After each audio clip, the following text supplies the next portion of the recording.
सुदामा की गरीबी का यह रहस्य केवल श्री कृष्ण ही जानते थे।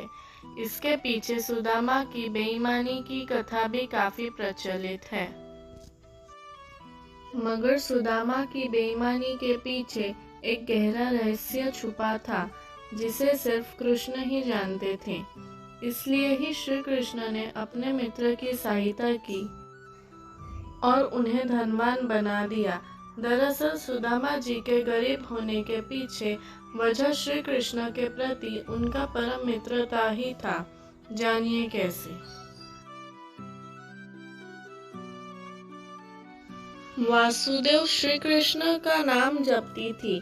ये ब्राह्मण एक गरीब निर्धन ब्राह्मण प्रभु वासुदेव श्री कृष्ण नाम जपकर और भिक्षा में मिले अनाज को खाकर अपना जीवन यापन करती थी। एक वक्त ऐसा आया कि उसे 5 दिन तक भिक्षा नहीं मिली। वह रोजाना प्रभु का नाम लेकर पानी पीकर सो जाती थी। छठे दिन उसे दान में कुछ चने मिले। रात में वे चने वह सिराने रखकर सो गई कि अगले दिन भगवान को भोग लगाकर वह चने खा लूंगी। रात में चने चुरा कर ले गया चोर। रात में उसकी कुटिया में चोर आया और चने को सोने की मोहर समझकर चुराने लगे। आवाज सुनकर ब्राह्मण जग गई और शोर मचाने लगी। उसकी आवाज सुनकर गांव वाले चोर को पकड़ने के लिए भागे तो चोर संदीपनी मुनि के आश्रम में छिप गया। संदीपनी मुनि के आश्रम में ही कृष्ण और सुदामा उन दिनों शिक्षा ग्रहण कर रहे थे।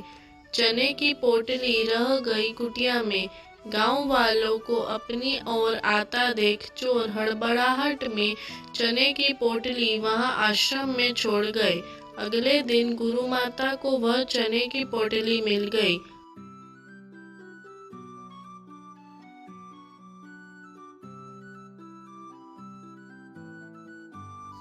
उधर भूखा व्याकुल ब्राह्मण को जब पता लगा कि चोर उसके चने चुरा कर ले गए, तो उसने उनको श्राप दे दिया कि जो भी उन चनों को खाएगा वह दरिद्र हो जाएगा। सुदामा और कृष्ण रोजाना की तरह जंगल में लकड़ी लाने जा रहे थे। गुरु माता ने वह चने सुदामा को देते हुए कहा कि भूख लगे तो दोनों मिल बांटकर खा लेना। जब सुदामा को पता लगा सारा रहस्य, क्योंकि सुदामा जी ब्राह्मण ज्ञानी थे, चने की पोटली हाथ में आते ही उन्हें सारा रहस्य समझ आ गया।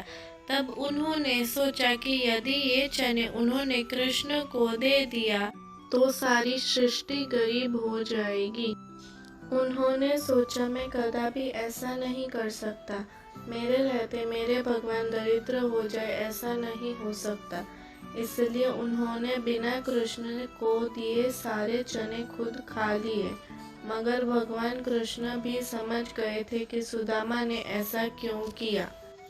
फिर कई वर्षों के बाद सुदामा जब कृष्ण के द्वार पर आए तो उन्होंने अपने इस परम मित्र को गले से लगाकर उनकी सारी दरिद्रता दूर कर दी।